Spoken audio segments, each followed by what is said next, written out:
Hi, Gerald. How are you?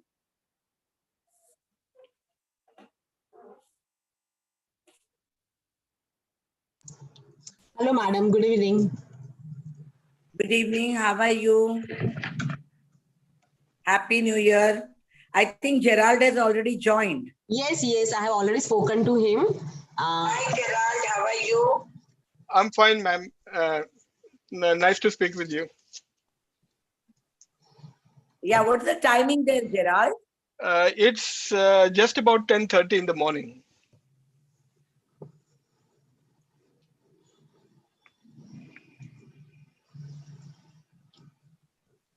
All right. Okay.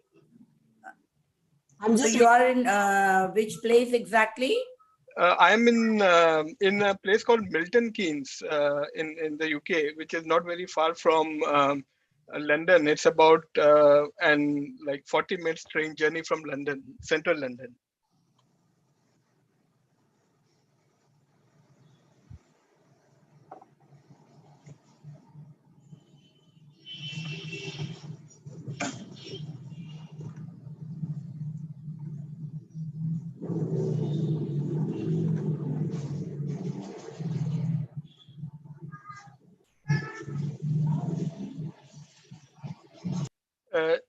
Chai ma'am, I just wanted to check, are the students who are attending just from stats? yes.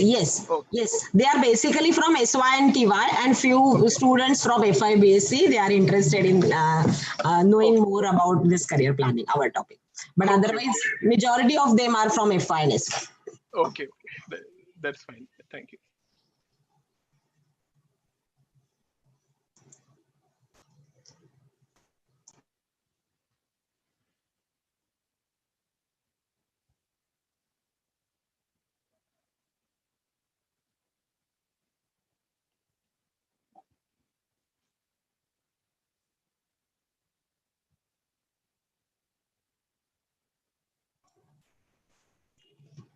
We are also live on YouTube. Oh, wow. Okay. That must be my first YouTube video then. I only watch videos. I don't record videos. You were there, slightly participated in our prize distribution. That was That, also online live. that's right. That's right. Yeah.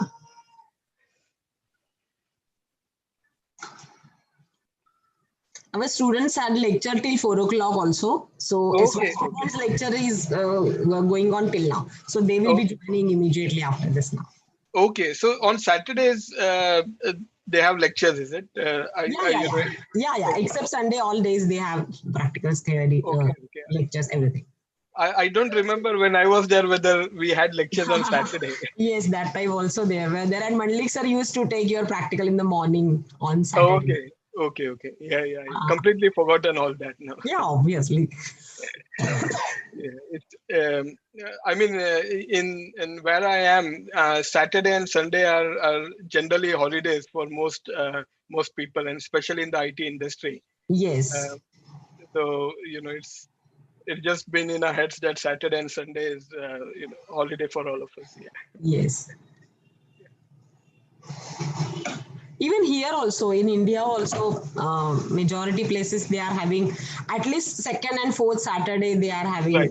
holidays. Yeah.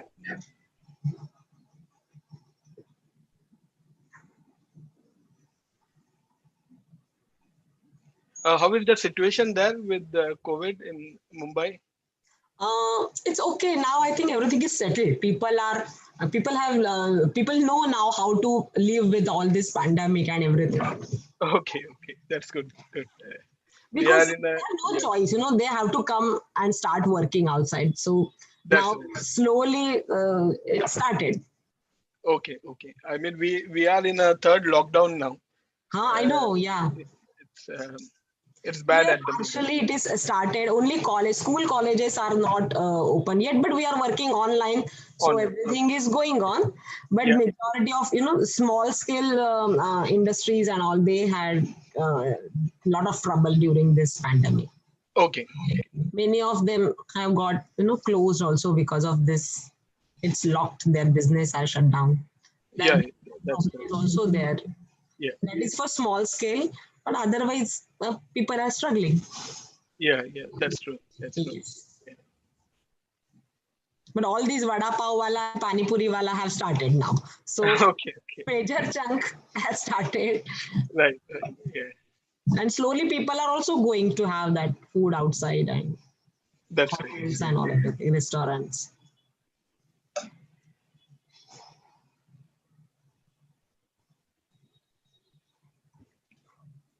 Hi, man. Yes. Hi. Raja, man. Hello. Hello, how are you? I'm fine. I'm fine. Seeing you after a So, very long time. Yeah. yes. So nice to have you here as a speaker today. Thank Very you. wonderful.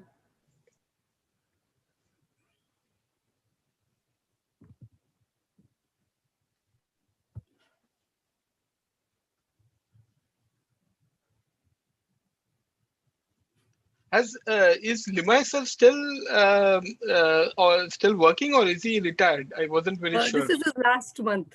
Oh, last month. Okay, okay. Yeah. He'll retire on 31st. 31st. Okay, wow.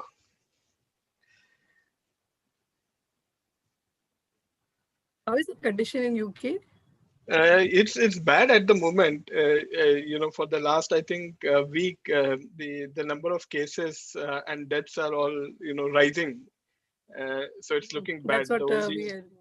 Yeah, only ray of hope is that the vaccine is being rolled out. So I think it takes about 2 or 3 weeks before it starts to show the effect. So I'm hoping that the situation will normalize. But it's a complete lockdown here Right. until That's what we hear in the news. Right. correct until the middle of Feb at least. I think it will probably go until the end of Feb, and then hopefully we'll start again in March.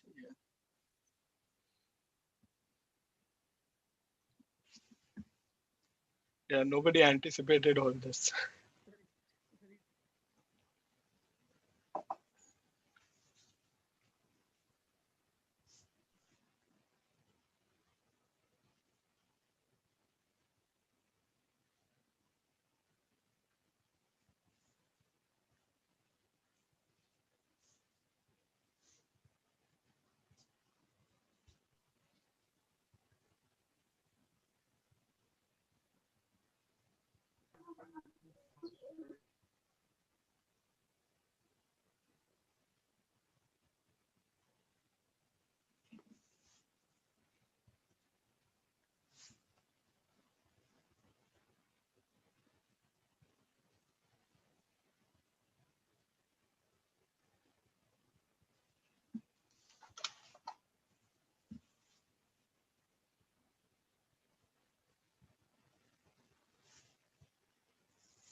Chaya Madam, are we starting?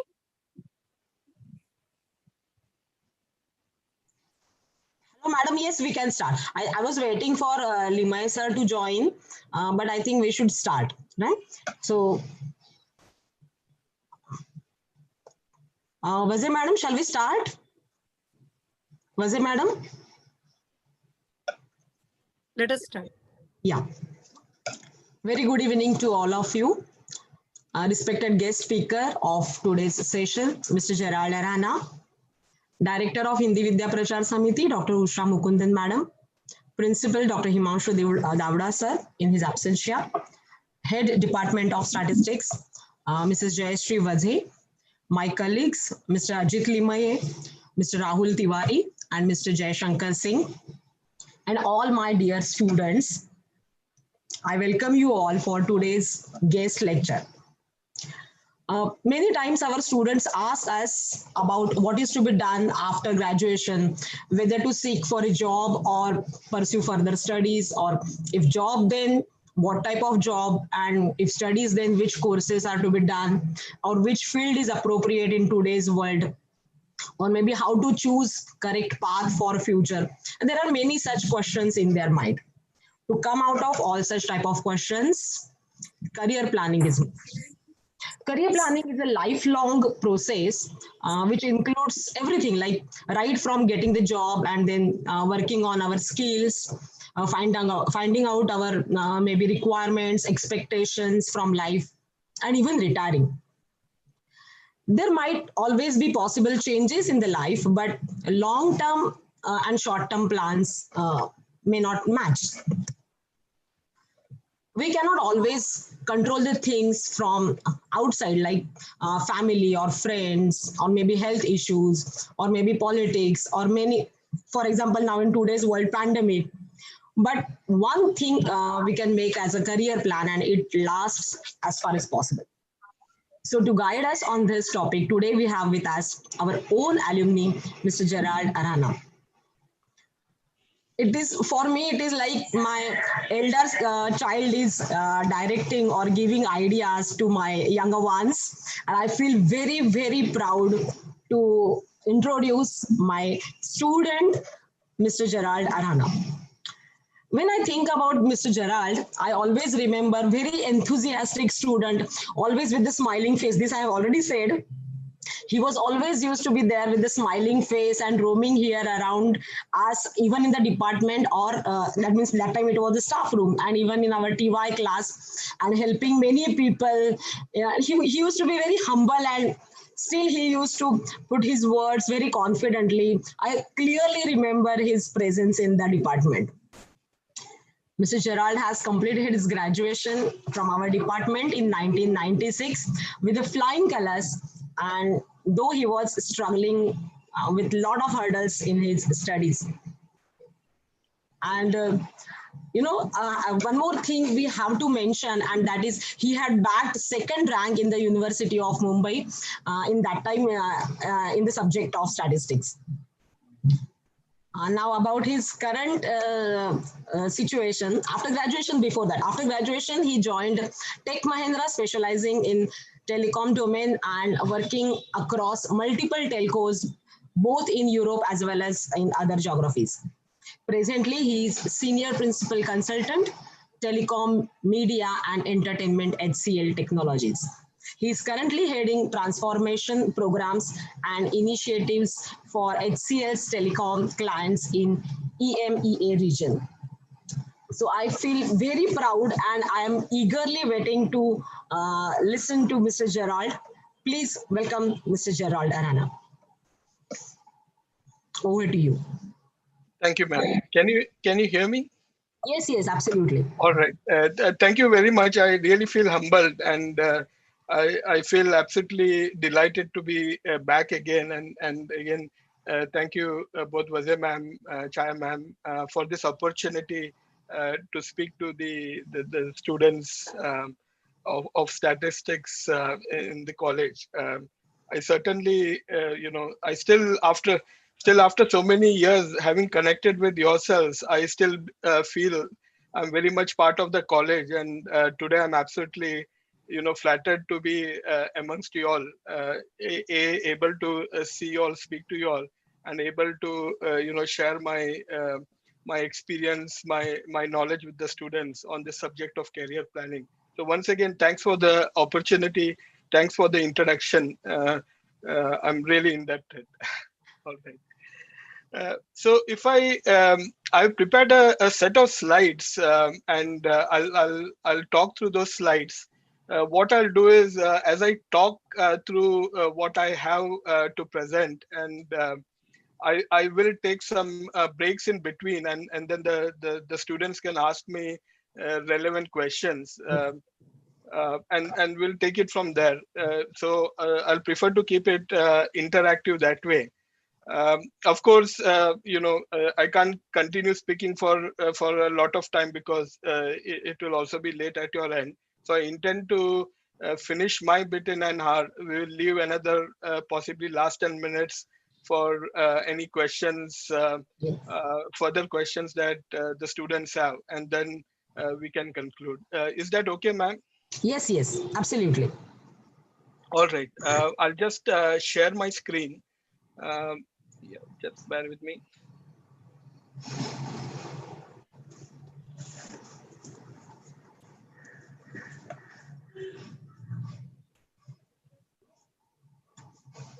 Can you see my screen? Yes, yes. Okay. Okay.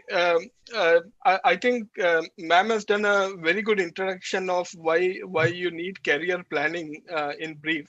And what I intend to do is do a bit more deep dive to help guide you as to what are the next steps you need to do, particularly for the ones who are in your final year, and those who intend to graduate and then move on to your professional careers. So ideally, that's what I intend to guide you today. I'm not necessarily qualified to do this, so a lot of it is coming from personal experience, having learned from my wider network, and of course from the organizations I'm working in. But certainly, you're not going to hear anything different from others. Of course, there will be other things that you'll have to look at, but hopefully I will have covered maybe anywhere between 70 to 80% of what you need to do as career planning when you graduate and you move on to a professional career. Yeah. So the first thing I just want to do a bit of a roll count around across. I don't know how many students are there. I think at last count I saw about 50 students. So I just wanted to understand how many of you all have a career plan in place. People can just shout yes or no.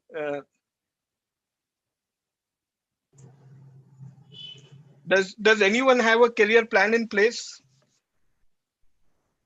Particularly the TY students? Is that a no or a yes?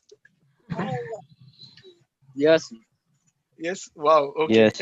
At least one or two, right? At least have that. That's good to hear. I'm What? SY. I already planned. Yeah. Alok, tell me. Yes, sir. I already planned. Wow. Okay. Do you mind just telling me briefly what it is? What are you intending to do, and what's your plan? So my plan is I will going for civil services examination, Wow. and Okay. I'm very clear to this. Do this. Okay. That's good. That's good to hear. All right. Anyone else wants to share what they intend to do?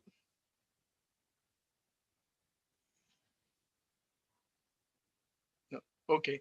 Now, if I go to the next bit, or, maybe not everyone has thought of a career plan, but some of you are contemplating a career plan, or you're starting to think of it. So I'm assuming some of you um, are already working towards it.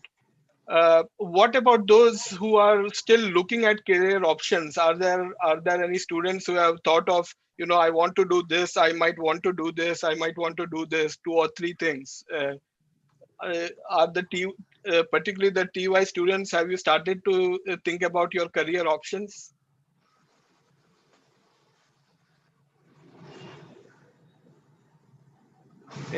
Anyone volunteering to say yes? All right. Let me come to the last bit. Has somebody, is there anybody who hasn't decided a career yet, or don't want to? That will be really interesting to know.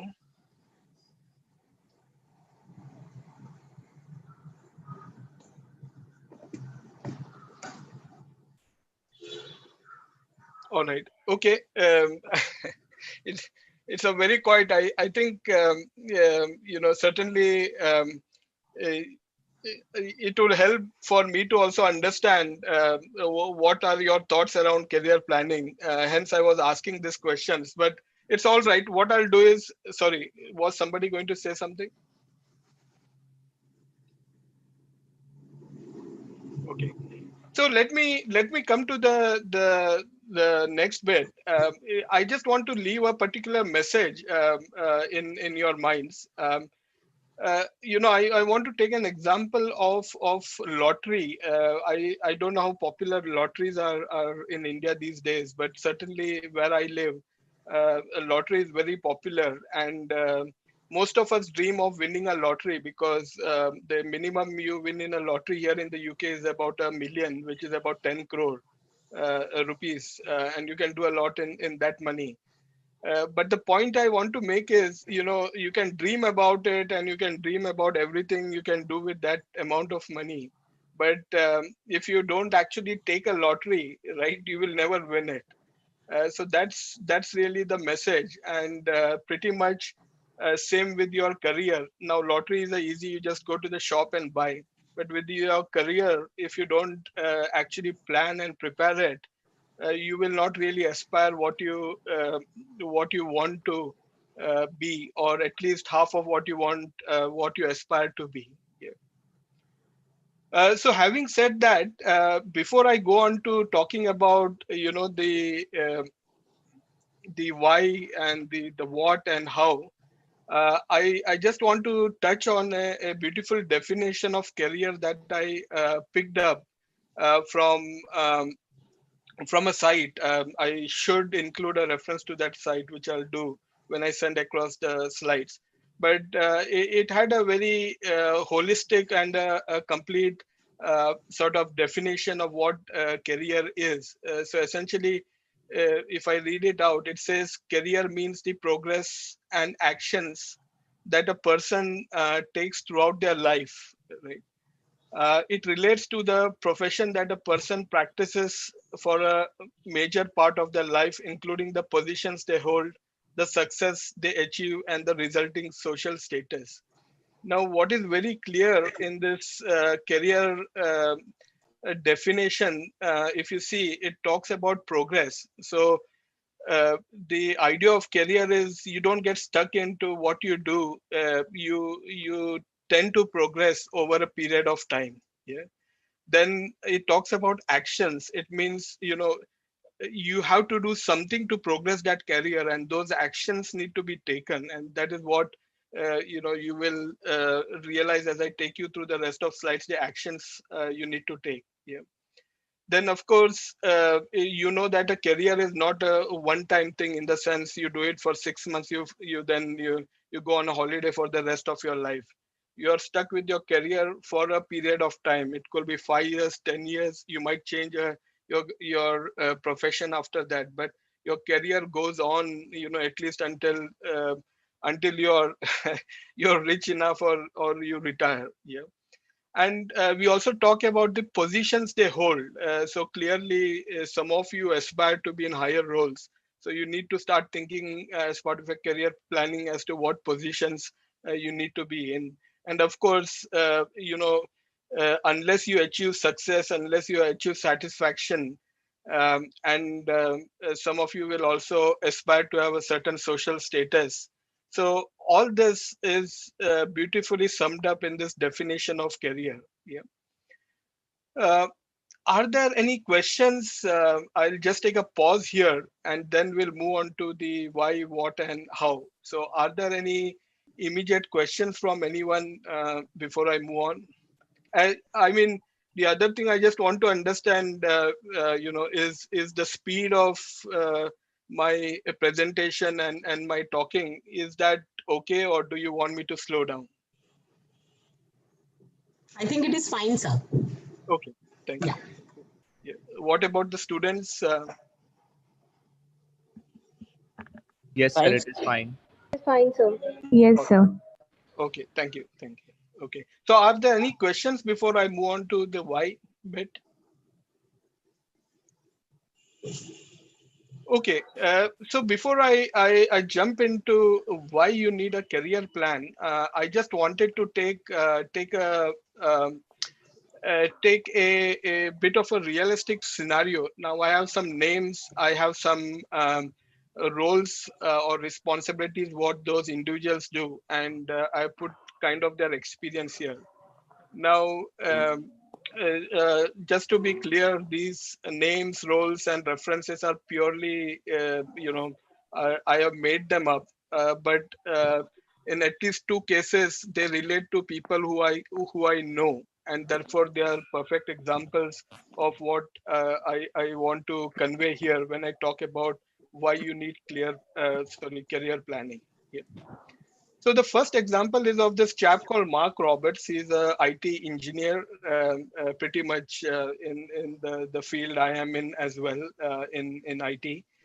And he spent 5 years specializing in, a particular technology. I didn't put the technology name, but I just call it XYZ technology. Now, of course, as you will know that over time, certain technologies become either redundant or obsolete because there are more exciting things, more newer things that come into the market. So the thing with this Mark Roberts is the fact that he didn't invest in learning any other technologies or planning his career in other technologies meant that when that technology became obsolete, he really got stuck. It took him at least a couple of years to learn newer technologies and try and secure a job. And unfortunately, when he secured a job, it was certainly at a lower level than what he already had when he was working in the previous technology. So clearly points out that if he would have planned better, he wouldn't have had that situation where he really struggled for 2 years and then he had to restart all over again. Yeah. So that is this example of this particular IT engineer. Another example is of this lady called Simone. She was working in the automotive industry as a project administrator or a manager. Now, it's not that she wasn't good at what she was doing, but the thing is, she had aspirations of moving up the value chain. She didn't just want to be a manager; she wanted to move on to doing more strategic roles, like being responsible for a department, being responsible for strategy of that organization she was working in. But unfortunately, because of where she focused on and the fact that she didn't plan her career, didn't invest in her own skills or in her own competencies, meant that in her organization, and particularly in that particular organization, because of the reach of that organization, she got stuck into this role. And after 10 years, when she decided to change her career, she was in a difficult situation in terms of changing her career and moving on to something else. Again, if she reflected back on what happened in those 10 years, certainly investing in career planning, investing in reskilling herself could have helped her. The last example I want to take is of this chap called Bravo Heisman. He's in the Merchant Navy and he's a deck officer. So essentially, his job is either on cargo vessels, passenger vessels, or or the ships that you sail between countries. Now, you being in the Merchant Navy, he has to be at sea. Now, unfortunately, this is a bit of an extreme case, but in his case, unfortunately, due to his personal circumstances with his parents, he had to return back. He could no longer go out to the sea for a long time, which of course impacted what he could do, impacted his the money he was making, and he kind of struggled for some time. So uh, it is a bit of an extreme case in terms of what has happened with him, but I thought it was a good example where potentially, if he had a plan B, he could have done something. He could have perhaps having having his personal circumstances, he could have probably taken up something different to keep his sort of incomings going. Yeah. Uh, Now, these are the examples I took just to give you an idea of the fact that, if you do not do your career planning, then what sort of situations you could get stuck in. And of course, as Chaya Madam pointed out, the pandemic is a prime example where, it has impacted so many people in so many industries and in so many sort of roles or responsibilities people have been doing. Yeah. Now, one example I specifically have not put it here, but it's of a close friend who is happens to be a statistics expert. Now, the thing is, he aspired to be a actuary. So I think most of you by now know what actuarial science is all about, and to be an actuary, you have to go through a number of exams, you have to study for it, etc. Now, that gentleman, he planned for it. Now, as he was giving his exams, due to family circumstances, he got married. Eventually, he had kids. He had further responsibilities. He had to look after his parents. He had to have a good job. He had to make sufficient money.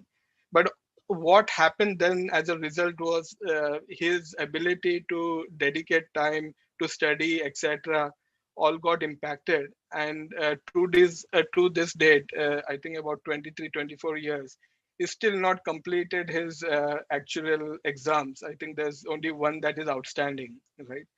So again, an example where if you focus on career planning and plan for such eventualities, then you potentially are in a better position than what he has fallen into. Right. So that was the closest example I could give to a colleague, who comes with a statistics background.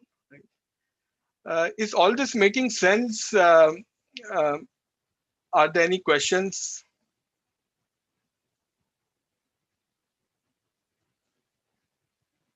No. Okay. So what I'll do is I'll talk now about the whys of career planning. Yeah. Can everybody see the screen which says why at the top left? Yeah. Yes, Yes, yes. sir. All right. Okay. So I've identified about 8 sort of areas where which sort of which point out why you need to do career planning, and I'll talk through each one of them. So at any point, if you are not clear on any of those, then please call out. Yeah. So the first one is, all of y'all have some aspirations, right? Particularly, you aspire to do something. in your professional career, and some of you have just started. I think Alok earlier talked about giving a civil services exam, and I'm hoping he'll become I think it's a IAS officer eventually. So you have those kind of aspirations in your life, and at this stage as a student, I will expect that the minimum you need to decide is what you want to do as your profession or a job. Okay, and some of you may be clear on what you want to do. Some of you may still be planning on what you want to do, and the point of this goals aspiration is you not only decide what you want to do immediately when you join a job, but what you want to achieve in 5 years or 10 years time. Yeah. Now of course some of you will then get into jobs, and you'll be able to become more aware of the environment in your organization, and you'll be able to then evolve your career plan as you move along. For example, you joined a particular sales department as a sales executive, and you clearly see that there is a vice president there, who's doing excellent. He's getting, he's got a $1 million business, and that makes a real difference to your organization. So you will aspire to be a VP. You'll be able to. You aspire to be a VP. You will aspire to do what he's able to do. So your career planning has to evolve, and that's where you set your goals or aspirations of what you want to achieve in 5 years time, 10 years time. So that is probably the most important thing is what you aspire to do, what your passion is, and the goals you set for yourself. Yeah. Now what career planning allows you to do is to establish what profession, what sector or what industry is right for you. If I take an example, I'll take an example of my own son. He's currently doing his I think equivalent of 12th standard, and particularly in the UK, you have to, unlike back then when I was in college, we had options pretty much open even until sort of TY. Here it's a bit kind of, I wouldn't say restricted, but you have to be very clear what you want to do. So my son wanted to be an architect, and he clearly was working towards it before he went to college. But then what he realized on doing more research is that uh, there are certain challenges to being an architect. There's a lot of hard work, and to be a top-notch architect, you have to you have to excel in what you do. You have to be different. So most architects end up um, uh, end up doing sort of smaller roles, and that's where he reassessed his career and decided to do a slightly sort of different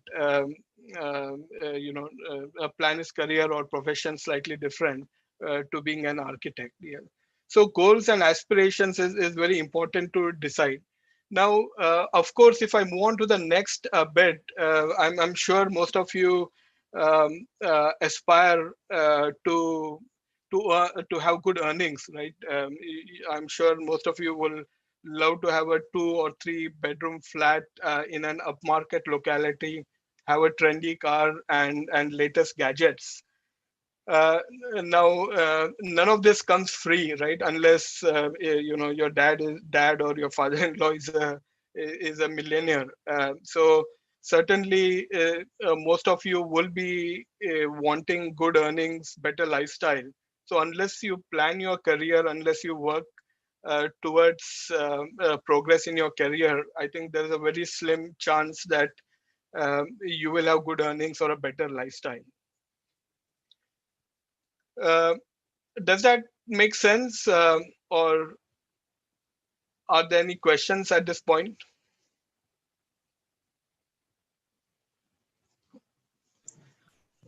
Okay. Students can ask question if they want to know now also. No need to wait for the last part, interactive session. If you have any doubt and if sir is asking for the questions, if you have something in mind, please feel free to ask the questions. Thanks, Manu. So if I come to the next bit is prepare for any eventualities. What it means is, if I take the case of the chap in my previous example. So if I just go back to this slide, now clearly in case of Mark Roberts or Bravo Hisman, in case of Mark Roberts, we know that technology became obsolete or redundant, and in case of this Bravo chap, he had a personal contingency, right?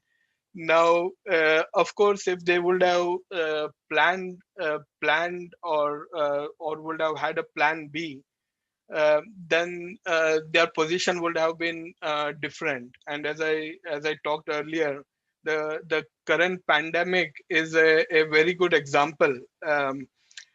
Hundreds have lost their jobs. The market is very tight, and I personally know that many professionals are out of their jobs, and I know of people who have been out of their job for 6 months.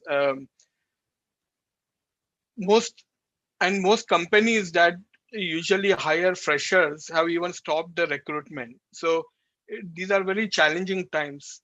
Things may take time to recover. Hopefully in India the recovery is faster, but particularly for you as graduates, and even for people who are already in careers, in their early careers, or even in their later careers, if you haven't prepared for such eventualities, then you will be in a very tricky situation, because some of these eventualities do not come announced. Particularly the pandemic, nobody's had seen this coming. So if I go to the next bit, which is address your weaknesses, right? Now, nobody is perfect. Now, if I take the case of the previous example, which is of Mark, then clearly his weakness was he was too glued, or he was too focused on the technology. He thought, I know this technology in out, and I am absolutely confident. I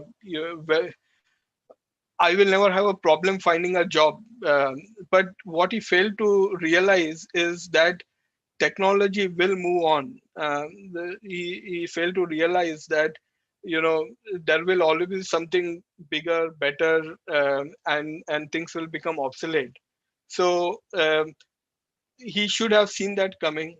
And in the same way, for yourselves as well, you cannot assume that what you know or what you specialize in is necessarily going to stay there. Yeah. So that is where it is important to look at what your weaknesses are, right? Now, what career planning will allow you to do is to address your weaknesses. Yeah.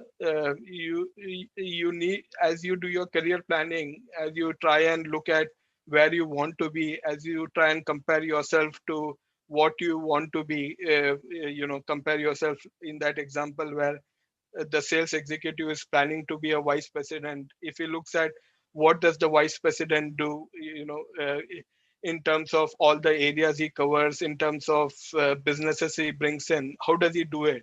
So when you reflect on all these things and look at what areas you are weak in, then that certainly is something that, as part of your career planning, will allow you to address your weaknesses and allow you to make progress. Yeah.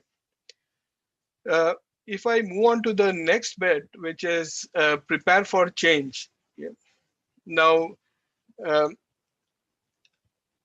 of course, we talked about eventualities, but when I talk about changes, many a times, some of this may not be applicable to you, by the way, at the moment, but for those who are already in their careers, some of them may have worked for an organization for 5 years, and they feel, I'm getting too saturated. I'm doing the same thing again and again.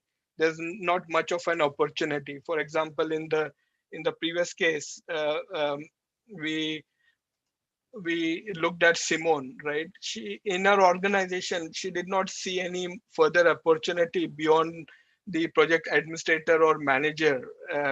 So it got very saturated for her after working there for 10 years. So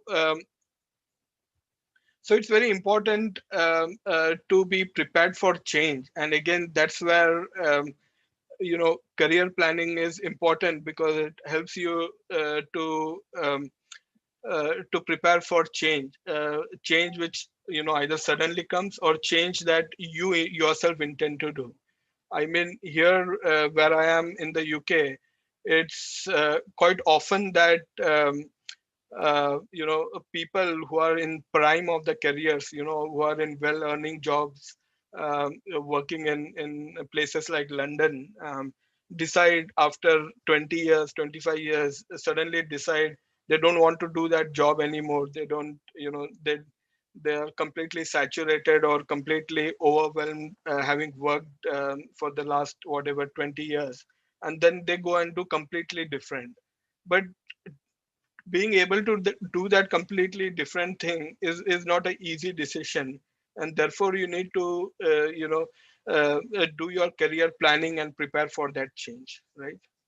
Now, the next bit I just want to touch on is probably the most important thing, and I'll touch on this in the subsequent slide, is being able to differentiate yourself from the competition, right?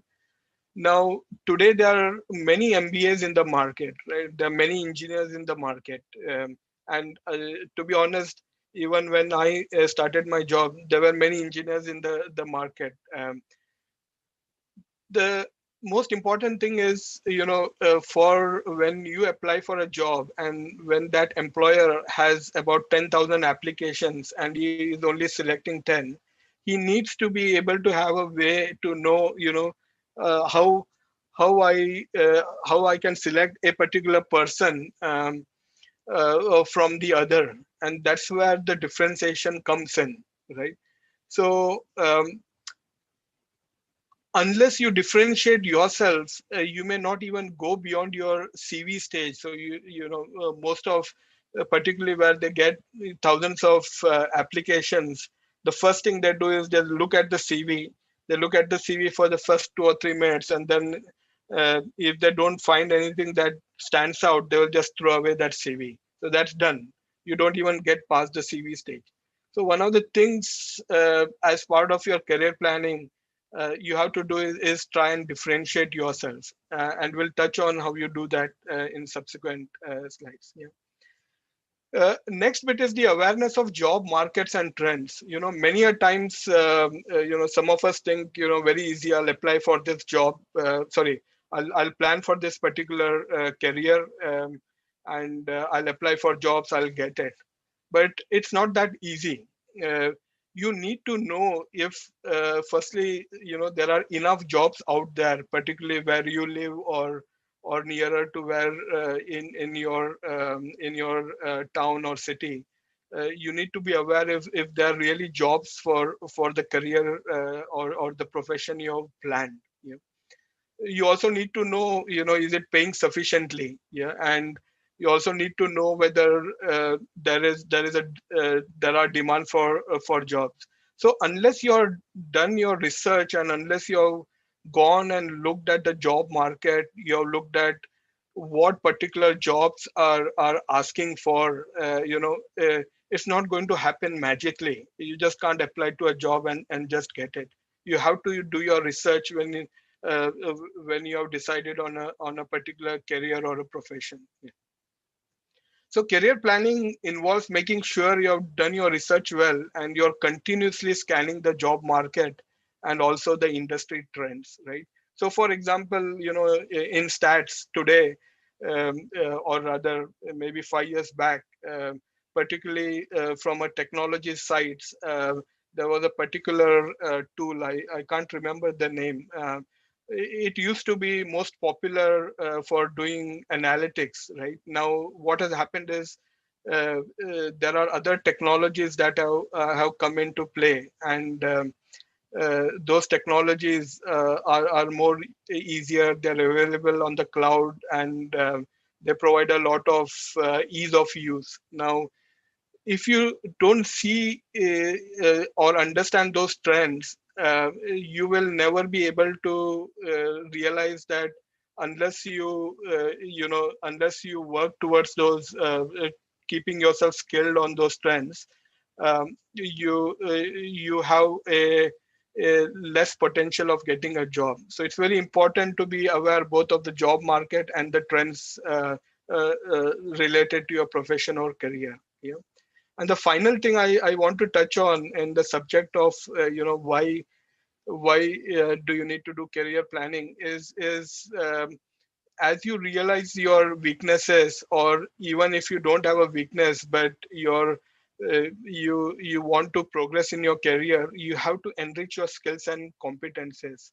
Often what happens is you get into a job, maybe your project is very exciting, or whatever you do is very exciting, but what you then tend to forget is you're working whatever 12 or 14 hours a day, but you're absolutely forgetting that you're not investing time in building new skills or even building new competencies.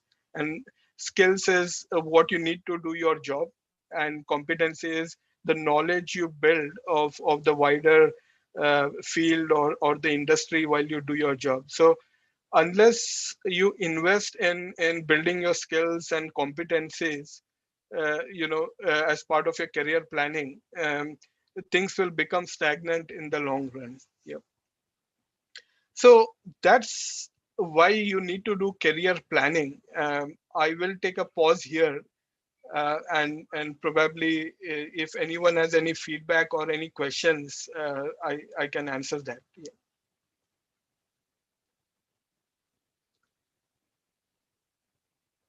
Excuse me, sir. Sure. Sir, actually, I am planning to do higher studies and want to make my career in data analytics.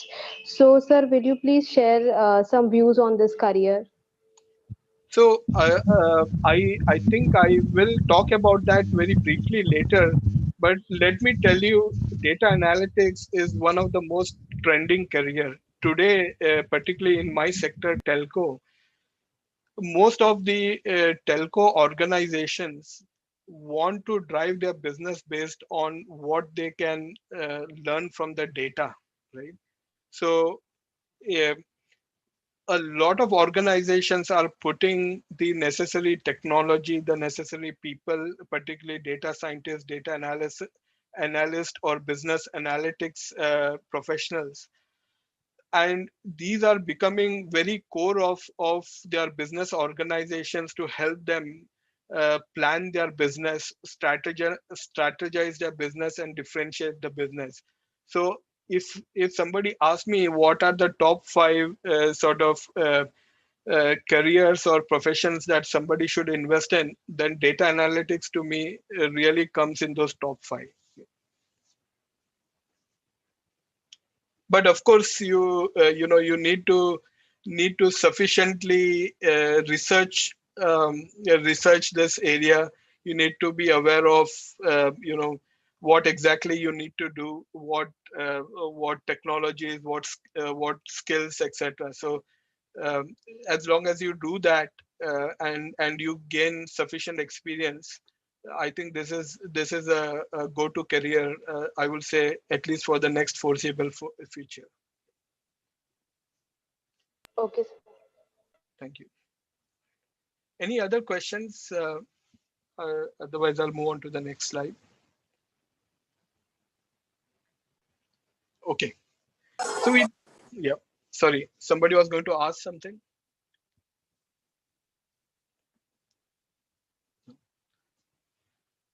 Okay, we move on to the next bit. So we talked about why you need to do your career planning, and I'm hoping that when I now talk about what you need to do, and I've selected about 6 areas that you need to focus on.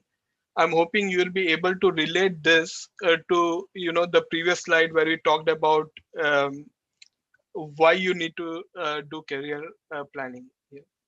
So I specifically selected these 6 areas from the perspective of y'all, most of y'all. I'm assuming some of you will certainly be doing certain further studies or certain courses, but uh, after that, most of you will be planning to move into a professional career, join an organization. So what I have picked up is these 6 areas which will tell you what you need to do to be able to move into your professional careers more easily. And these are the things you will usually do in the early sort of stages of your career planning. Yeah. So the first one I will talk about here is identifying your career options.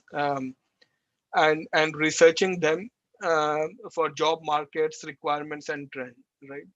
So clearly, I think in the previous slide, I um, talked about sorry, just bear with me.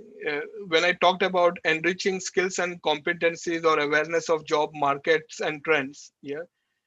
So this bit of identifying career options is kind of linked to that. So you might aspire to do a data science or data analyst sorry, data analyst sort of careers, or you may also be thinking of another career. So you need to think of at least a couple of career options that you like to pursue going forwards.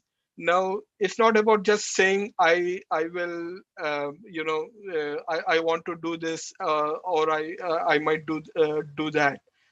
It's also important to research them. So as I said in the previous slide, you need to look at what sort of jobs there are in the market, what sort of roles there are, what is the progression path for you if you go into a data analyst role, or if you go into some other, or let's say if you go into a sales kind of role. So it is important that you do your research about the job market. You also need to uh, do the research in a way that you are convinced that by going down this career it will meet your aspirations. Yeah. Now those aspirations, I said, could be about becoming a vice president, could be about earning several lakhs a month, or it could also be about making sure that you are able to progress once every 2 years, once every 5 years, and you don't become stagnant in your job. So you need to do that research well. And of course, every industry is also investing in this space. So what you will see is that um, a lot of companies will have published some information about what sort of roles and careers are available. So if you just go on to some company sites, particularly the top tier companies, then you tend to get an idea of what sort of people they are looking at. So it's very important you do your research when you decide on a career option. Yeah.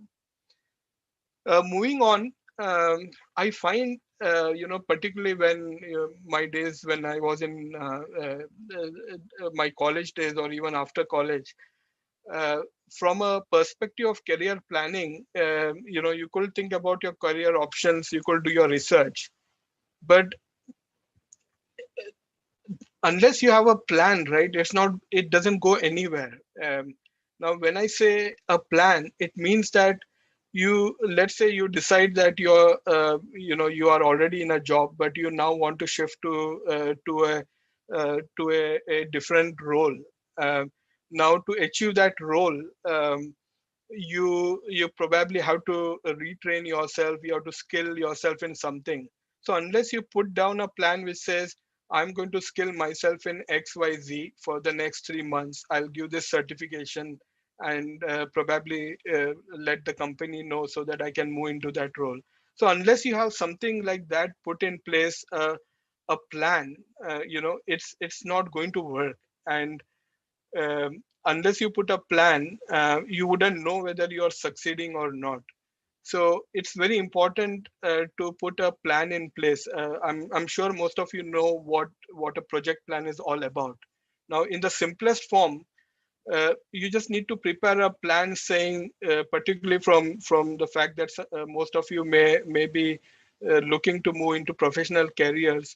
You just need to put a plan saying, these are the 5 things I need to do. I need to look out for what sort of job opportunities are there in the market. I need to prepare my CV and my personal statement, for example.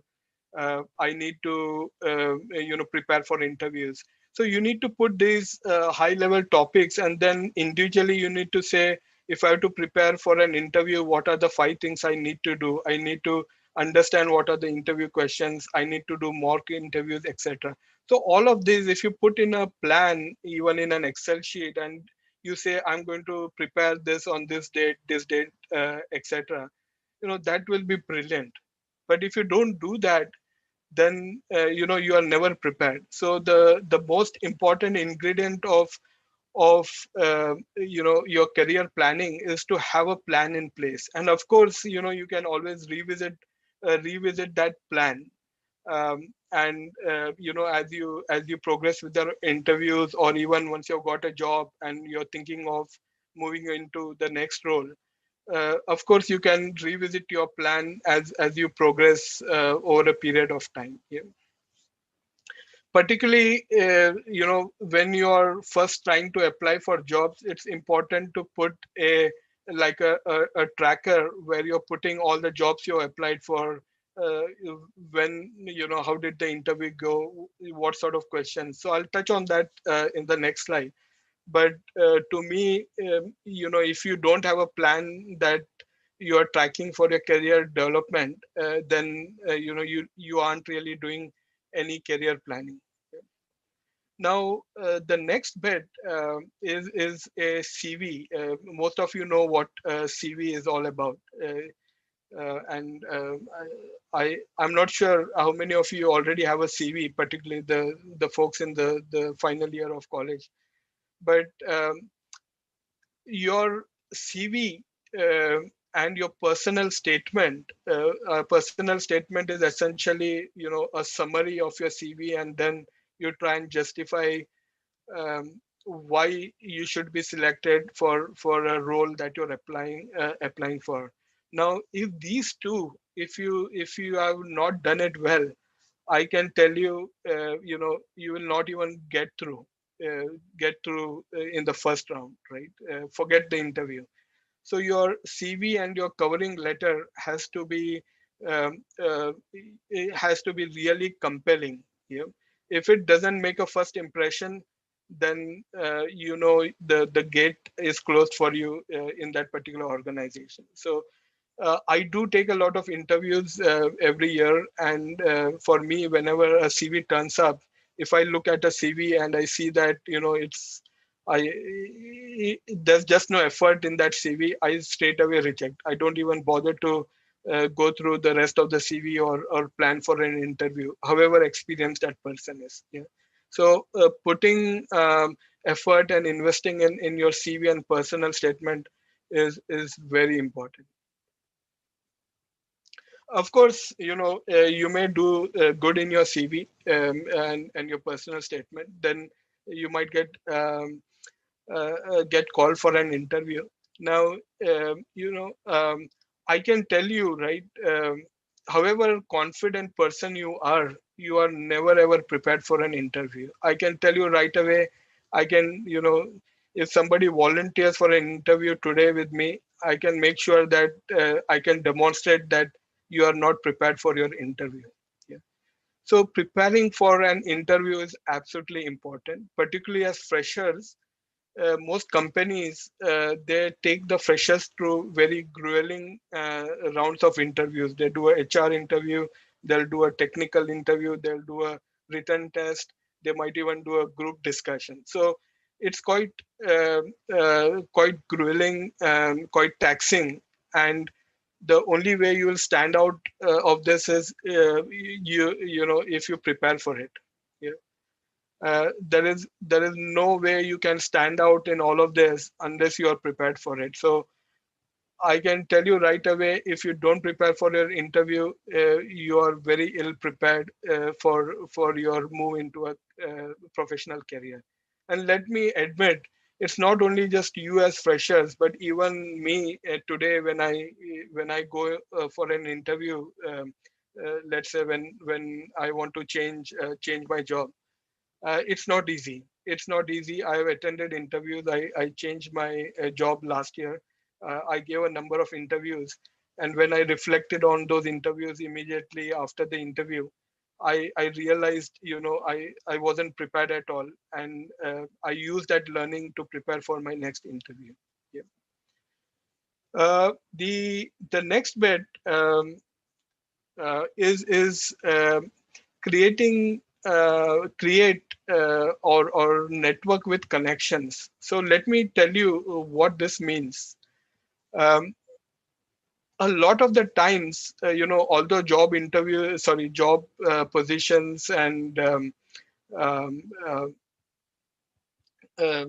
roles, etc., will be published, or you might get in touch with an agency.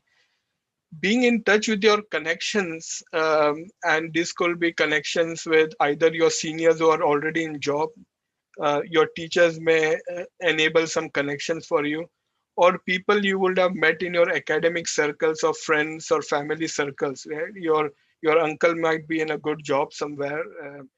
So if you connect with these people and you have that network of people and you make them aware, either you're looking for a job or you're planning to change your job, unless these people are aware and unless you are in that network, you stand a zero chance of getting an opportunity, right?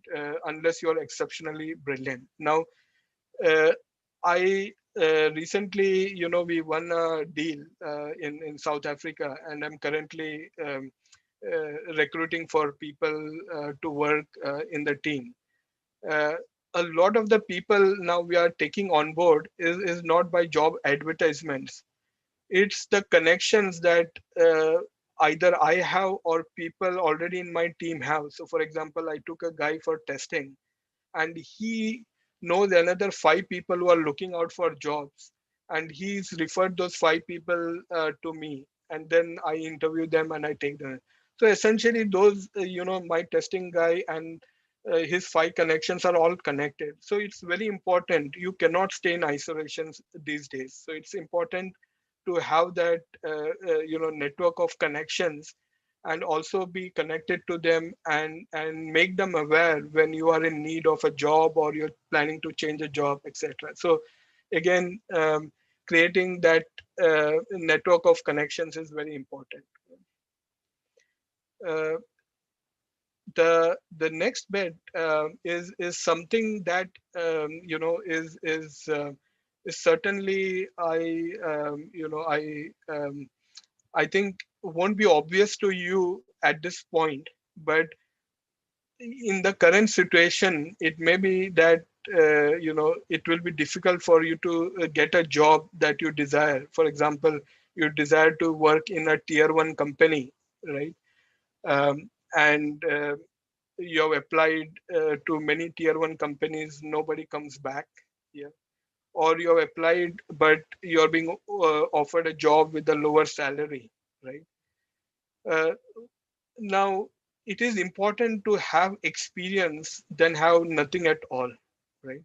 So in my view, if you are struggling to get a job in a good company or a tier 1 company, uh, let's say for a period of 2 or 3 months or maybe even 6 months. But if you are then getting opportunities in a smaller company, I would recommend grab it, because you will then get the 1 year or 2 years of experience, which makes a huge difference when you then apply for another job. So today, I would rather take I'd rather take a candidate who has experience than take a fresher or a graduate who has no experience. Although he might be a merit, he has a merit, or he would have excelled, or he might have plenty of skills. But at the end of the day, for me, the experience matters. So it's important that while you might have expectations, if you are finding it difficult, then you need to grab whatever is available and build your experience. The experience, particularly in the job industry, is the most important thing that is taken into consideration when you apply for jobs. Yeah. And finally, we talked about skills and competencies. Now, I talked about being able to differentiate yourself. Uh, it is important to keep yourself skilled, and it doesn't have to be necessary in just the field you are. You could cross skill, or you could skill yourself in learning more generic skills. Yeah. So there are many avenues available today to skill yourself. There are many free courses. There are certifications which you can do, at the fraction of a cost. And some of these things will add huge value to your CV, and they enable the employers to differentiate. When they have to select amongst thousands of candidates, some of these things will allow the employers to differentiate you from the others. Yeah. So that's what you need to think of when you are doing your career planning. And the last bit I want to tell you here is, don't forget about plan B. It's a difficult one. What I mean by plan B is an alternative. Yeah. So if you have a career option, always keep something as a backup, so that if for whatever reason that fails, you can fall back on plan B. But I won't focus on plan B for now. So I'll just take a pause here. I know I've been talking all the time, but are there any questions, or does anyone want to know more about the what of career planning? Hello, sir. Yeah, tell me. Sir, I'm very much passionate to do actuarial science, and at the same time, I'm going for the higher studies. But Yeah. I'm confused whether to take core statistics or applied statistics in my MSc part. So, can you please have a glance on this? Sure. So, Amar, I don't, although although I graduated in statistics, um, I my career has been a bit different. So I wouldn't be able to. Just bear with me, right? My connection is. Just hold on.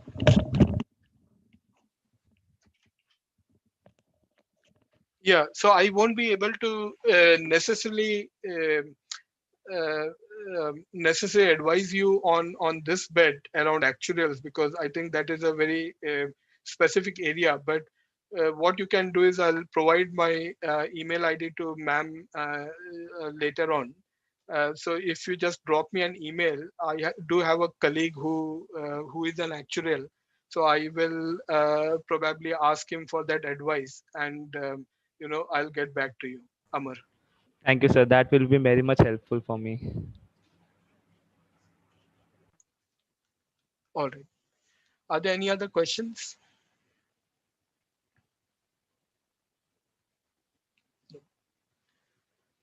Okay. If I move on to the last bit, which is about if I look at all these six areas or six perspectives of what you need to do as part of your career planning, I have then tried to jot down what are the things you could do to prepare in these 6 areas as part of your career planning. Right?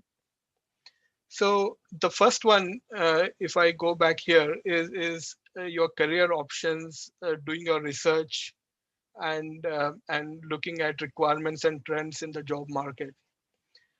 The most important resource that today everybody uses is going online. I I almost, when I start anything new, I almost use Google 80% of the time, right? So there are plenty of online resources available to research on careers, to research on job market. So you need to invest time in looking up, in studying, in perhaps noting down some of these things and doing your research. Of course, you have the support of your teachers, so your teachers at your college, or other teachers that your friends and family network. So of course, as I said, you might have an uncle, or you might have a cousin who is already working in the field that you intend to go to. You need to connect to that network to be able to get more input on your career options. Yeah. Now, one of the things I find really useful is being able to, at this early stage of your career, is being able to speak to professionals who are already in the chosen field or industry. So in the case of where I talked about my son wanting to be an architect, one of the things we did was we reached out to a particular WhatsApp forum we had, and we asked, are there any architects in this forum? So 2 people came forward. We then privately spoke to them and understood what is involved in being in an architect career. Yeah. Now, that gives you the most amount of information about your particular career or your field or your industry. So if you can speak to professionals who are already in that particular, in your chosen career or field, then it is possibly the best source of information for you. Yeah. Then of course, if I take the case of data analytics, the question that was asked earlier, there's a lot of people who are either eminent professionals, who are experts. They either have written articles, they also conduct seminars, they also talk about how the future is evolving in a particular sector or a particular field.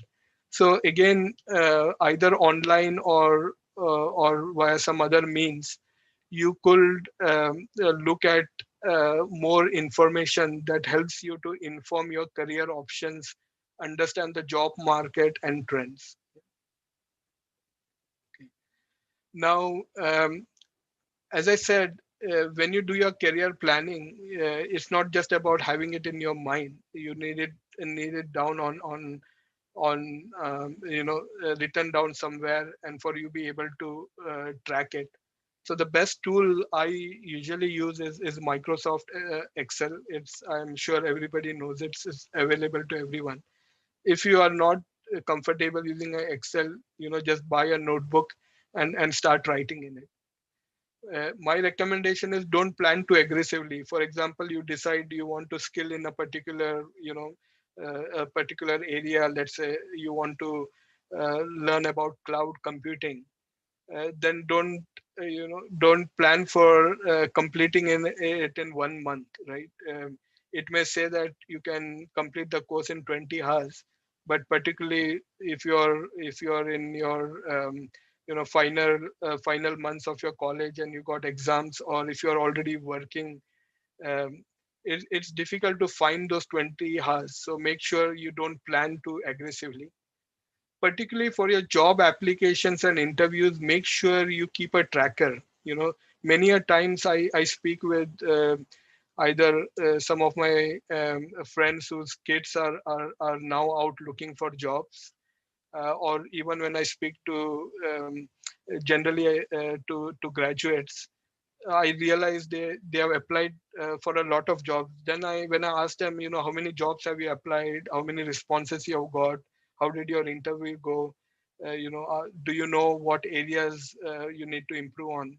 They have no clue. The reason is they have not actually noted down all of this. So every time you apply for a job, make sure you're noting it down. Look at how the interview went. Make a note of all your interview questions. Now, of course, it is useful. Don't. I mean, if you're not really making progress in your finding your job, don't leave it to yourself. It always helps to speak with either your seniors or your colleagues or your peers, because they can give useful feedback and you can revisit your planning accordingly. Um, I think I talked quite a lot about why the CV, statement and interview is all important. There's a lot of online resources available which tell you how to, frame a CV, how to write a personal statement. One of the things I always advocate is your CV needs to bring out your achievements. Now, a lot of time you just say I've done this, I've done that, but to bring it in a way that really jumps out is important. So maybe either offline or in a future session I can talk about how to make your CV stand out, or how to make your personal statement stand out. One thing you have to remember, I talked about being able to differentiate yourself. So your CV and your statement is your gateway to your job. If you do not do a good job on this, then it's not going to work. When it comes to interview, there are lots of interview questions available online. You can do your research, you can prepare thoroughly. One of the things I have done is I have particularly asked people to take my interviews, as in friends or somebody in the family to take interviews, or even in worst case, you just stand in front of the mirror and speak to yourself, and then given with your smartphones or even with your laptops, you can record and review how you have done in your mock interview or when you're spoken in front of the mirror. That makes a lot of difference. Yeah. Finally, it's important once you're given an interview, it's important to note down what questions were asked, see whether you think you did well or whether you could have done better, and then think about writing down the points you should cover next time you are giving an interview. Yeah. Most of the time, at least based on my experience, people who are taking an interview, and these days because it is all online, they don't necessarily give an idea of whether you're doing good or bad. So it's very important for you yourself to have done this reflection post your interview to understand whether you've done good or bad. Okay. Any questions so far?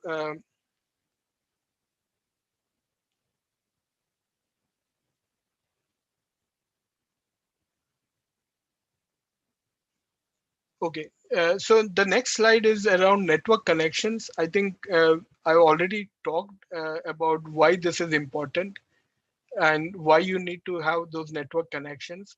One thing I just want to highlight is LinkedIn. It's like you have the Facebook, which is the social media network. For professionals, LinkedIn is the social network, is the professional social network. And let me tell you, every time I have to interview someone, I get a CV. The first thing I do is I go up and look up LinkedIn. Yeah. It always helps. So remember, it's useful to create your profile and put some important aspects of your CV on LinkedIn.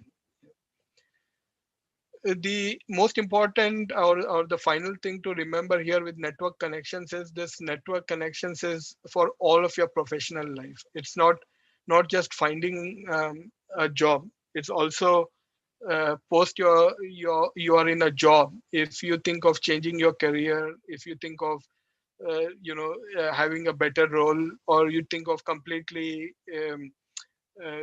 moving into something else, then network connections really help. Upskilling, um, as I said, upskilling is very important. It helps you to differentiate yourself. It helps you to keep abreast of whatever trends are there, and make sure you know it sufficiently to be able to progress your career. Now, with upskilling, there are plenty of resources. Many courses are free. Certifications, as I said, come at a fraction of a cost. And again, plan for certifications from reputed providers or organizations. So in my case, because I'm in the IT industry, um, Microsoft or Google or Amazon, they all provide free learning on their sites, and they provide certifications as well. And those certifications make a lot of difference on your CV. So think about upskilling yourself with a lot of resources that are available online, particularly for you as students, because you are already in the study mode, and you will be quite fresh before you actually get into increased responsibilities. I think now is the best time to invest in upskilling yourselves. Finally, let's say you move into an area of data analytics, like somebody talked about earlier. It certainly is important that in your particular field, you have the required certifications. Yeah, that makes a lot of difference. Believe me, it makes a lot of difference, particularly when you're looking to change jobs, when you're jumping from one organization to other. They, while they will certainly look at your experience and they will evaluate you in the interview, but if they had to make a choice between two CVs, if you had a particular professional certification for your chosen field, then that makes a difference. Yeah. And finally, particularly in context of interviews, we talked about self-reflection.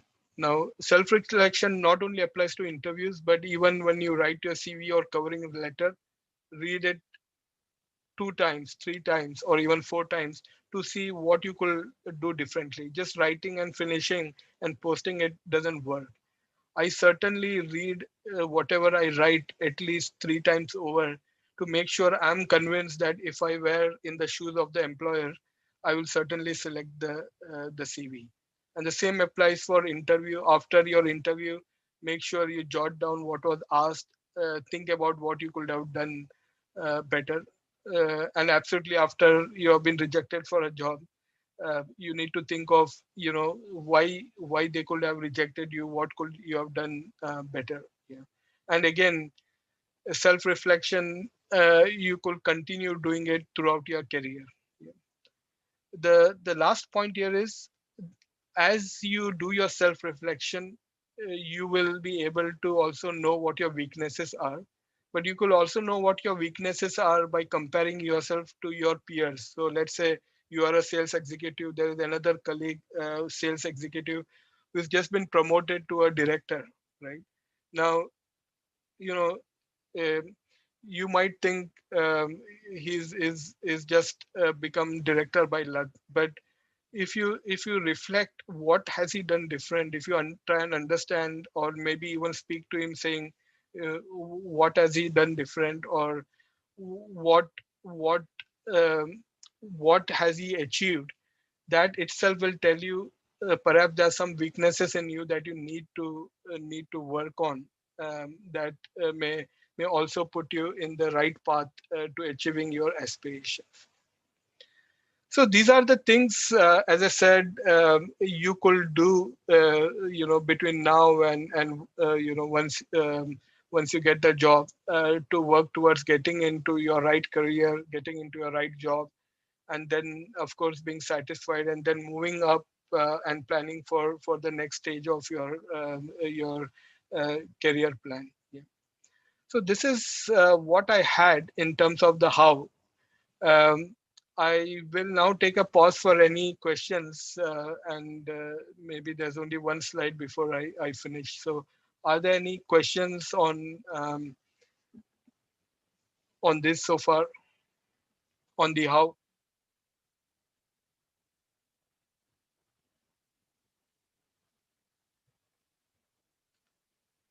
No?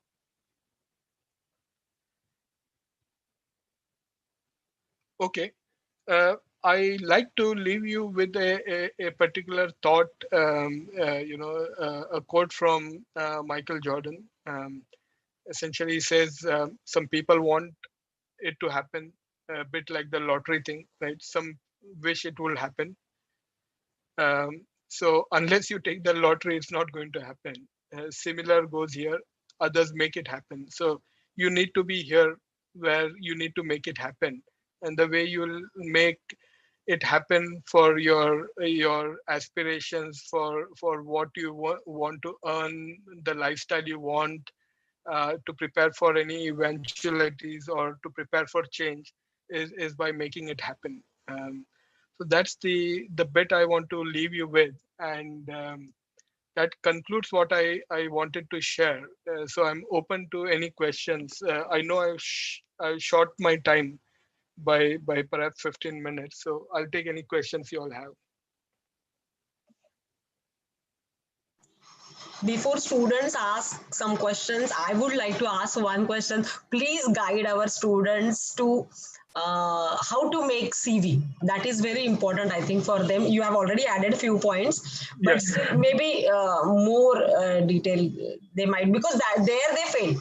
They don't know Sure. how to highlight their positive points, and sometimes they feel that these are very small things, but they actually have a lot of power in their CVs. So Yeah. can you do something like that? Yeah.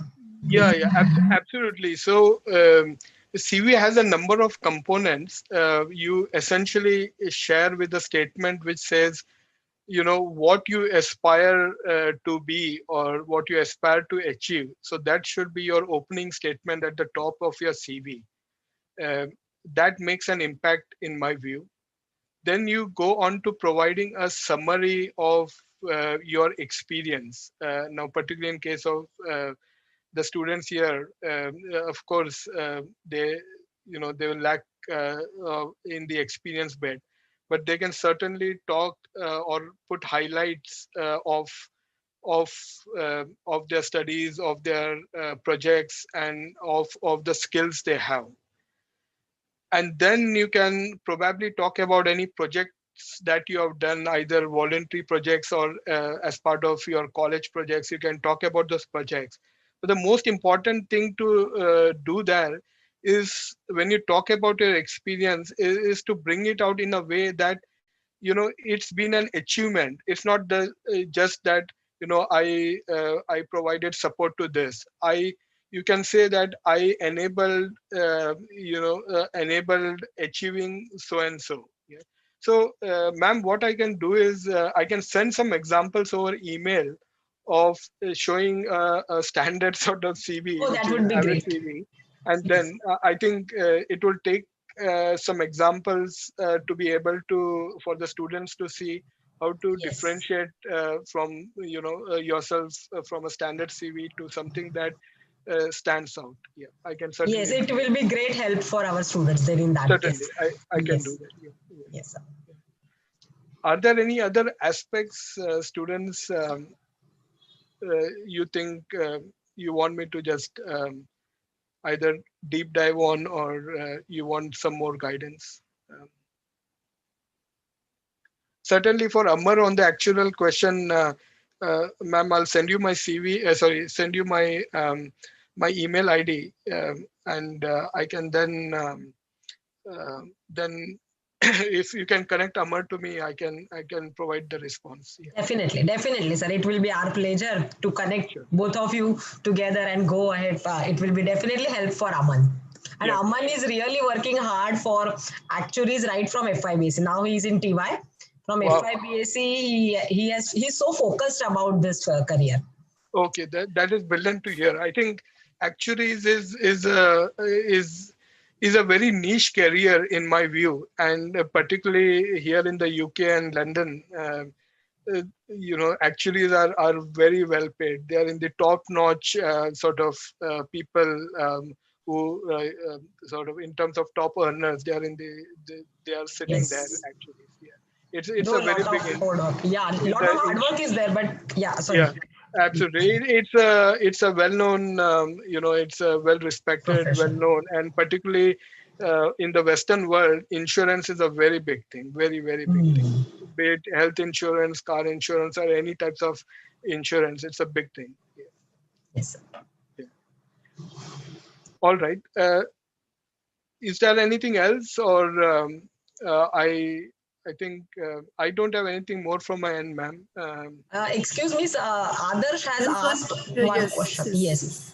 Adarsh in chat box, he has asked one question. Okay.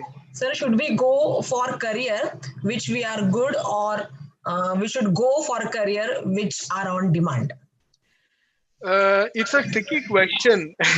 uh, I think you need to find a right balance there, because certainly a career in demand pays as long as it's a long term thing. But if that doesn't interest you, if you don't have a passion, then it becomes difficult to sustain there. I will suggest you do your research well. It may be possible that on-demand career, that the career that is more, has more value today, um, uh, potentially may interest you in the longer term. So as long as you do your research and then take an informed decision, I think you will be happy that you have taken the right decision. But if you're just going to look at, let's say the data analytics skills is in demand today, but I want to do this.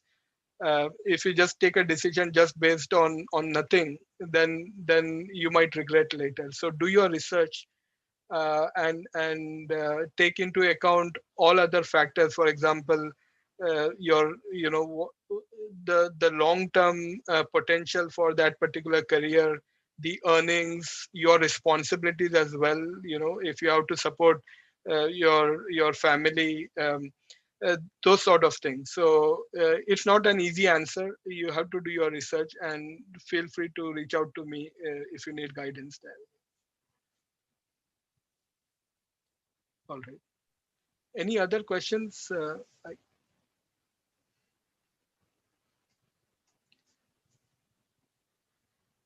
Okay.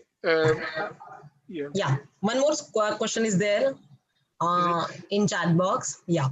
Sir, would you please elaborate about data science? Uh, okay. Okay. I think I don't have the exact definition of data science, but um, if I had to, give an example, uh, I work in the telecom industry, and we particularly the telcos, they have a lot of customers, but the main the main focus of those telecom operators is being able to get the maximum revenue from each customer, right? So today, for example, you may be paying 500 rupees for your whatever is their mobile plan. But if they are able to increase that from 500 to 700 or 500 to 1000, then that telecom operator, for let's say if they had like 10 million customers, that's a huge increase in revenue. Now, for them to be able to do that, they have to look at means of how they can enable it. Right now, today the way they do it is very crude. But with data, they can do a lot of analysis, they can apply a lot of models, and we have something in telecom which we call as customer lifecycle value, which is you apply certain algorithms and then identify, if you had, let's say, 50 million customers, using that you're able to then identify, let's say, 10 million customers, where if you did the right marketing and right offers, you will be able to increase that 500 to 1000. So the entire aspect of being able to understand that data, apply the necessary algorithms, and being able to make those decisions about how to enable that revenue is what goes into data science. So that was an example I took because I find it easier to explain it that way. Another quick example is, I was working for a particular telco in the UK, and they had to make a decision on whether they open a retail shop in a place or not. Okay, now that wasn't an easy decision. They have a lot of money, but for them, they have to know whether they'll make money out of opening a shop in that place, make sufficient revenue, sufficient profits, because they have to employ people in the shop. Now, how did they do that? So they took data from their own, own customer base, and particularly people living in that area. They took data from an external company, which gives you a general idea of the type of people there, what sort of people are there in the age group, how much do they spend on an average, etc., etc. So the crunching of all this data, doing the analysis, applying algorithms, and then coming to a decision to say, yes, it will be profitable for us to open a shop or not, is what data science enables. And again, the data analytics, data science, or business analytics is a huge is a huge area in my view. Now, I can see a very tricky question here, and I think it's from is it from Adarsh? Teaching career versus uh, what is LT careers? Long term careers, is it? IT career, sir. IT. Oh, okay. Sorry, I seen it as IT. So IT, I think one thing I certainly feel, and today, if I have to change a job, I will certainly prefer to go into a teaching career, because for me, teaching gives me a lot of satisfaction. I actually, even in my job today, as I said, we have won a deal in South Africa, and I'm recruiting people. So we have taken a set of 12 people who are just fresher, and believe me, they're not even graduates. They are year 12 passed out people. Now, I've taken them on my team, and I realized very quickly that they lack any sort of understanding, particularly from a professional sort of career perspective. So I'm personally investing in my time with those 12 people, and I love it. So if you have a passion, if you have a passion to enable others, if you have a passion to, if you find satisfaction in enabling students who go on to very successful careers, and you find satisfaction in that, I think that certainly is a career you should pursue. I am personally very grateful to teachers, not only yourselves, but all around India, in the UK as well. They do a tremendous job, uh, and they make careers out of others, just like my career was based on the foundations both in my school and RJ college. IT career is what I am in today. I love what I do, but it is very tough. Technology changes. There's a lot of churn in the industry, and unless you are able to keep yourself up to speed, unless you are able to put in the long hours, IT career pays. It certainly pays, but at the end of the day, it is a lot demanding. Does that answer? Right. Digital digital marketing. That's an interesting one. It's quite a it's quite um, relevant today because everybody has a smartphone. Everybody spends hours on their laptop, and particularly in the current pandemic situation, um, people are all glued to their laptops.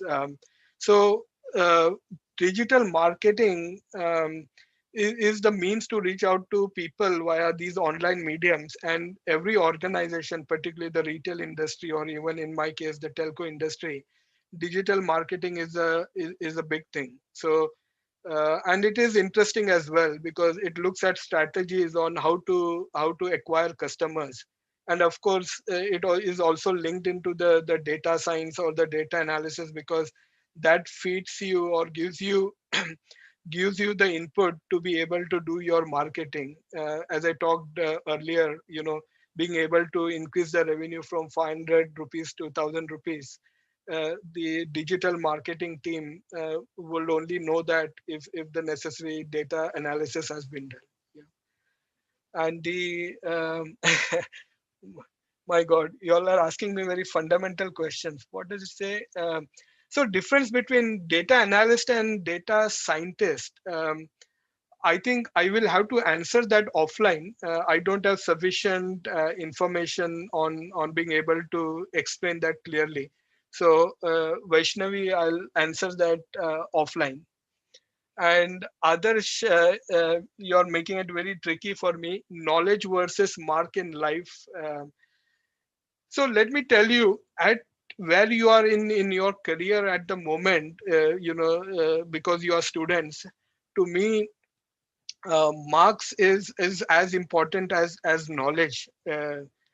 Um, you know, I think one of the things that differentiated me from others who had applied for jobs, and when I joined Tech Mahindra, was that I did score very well. I was a merit student, and I certainly believe that that made a difference when it came to Tech Mahindra choosing me amongst, I think there were roughly about 2,500 others who had applied.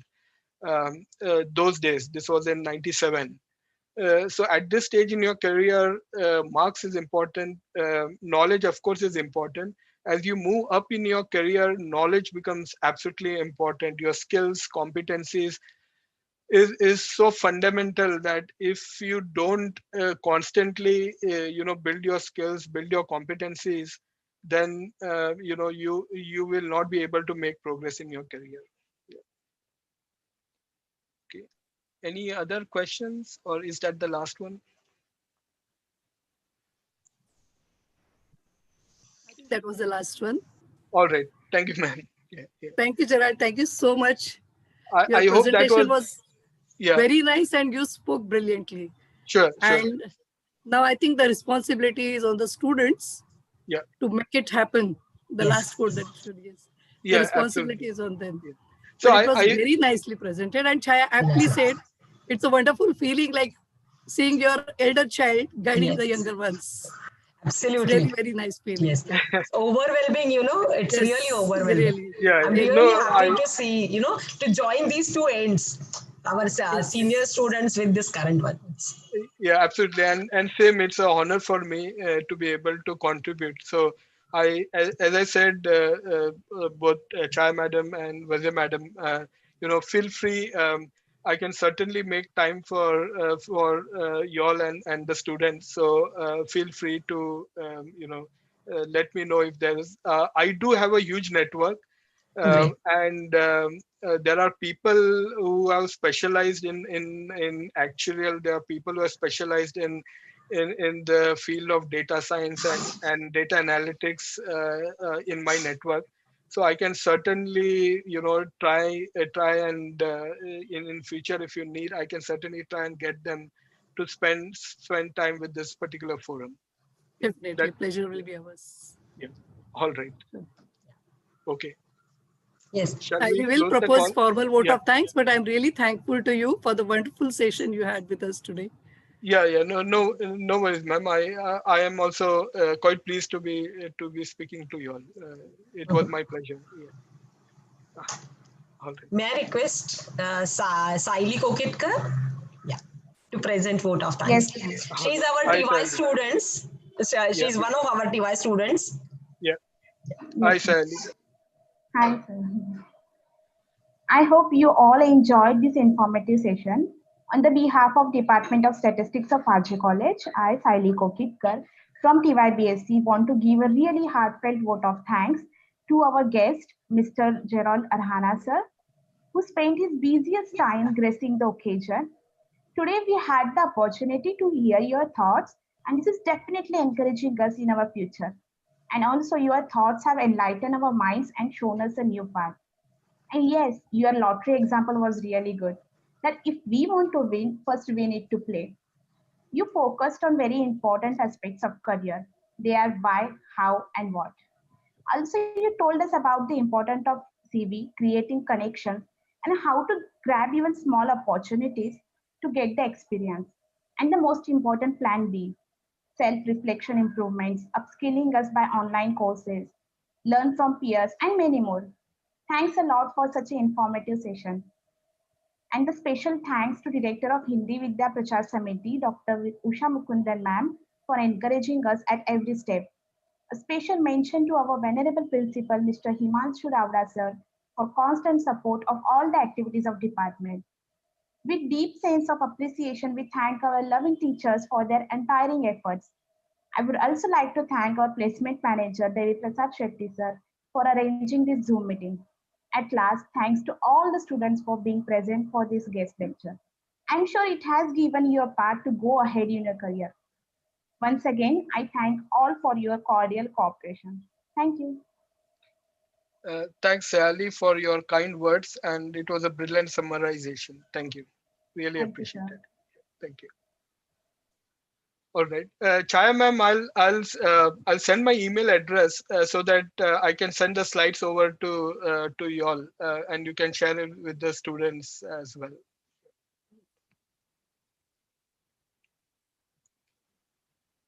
Is that okay?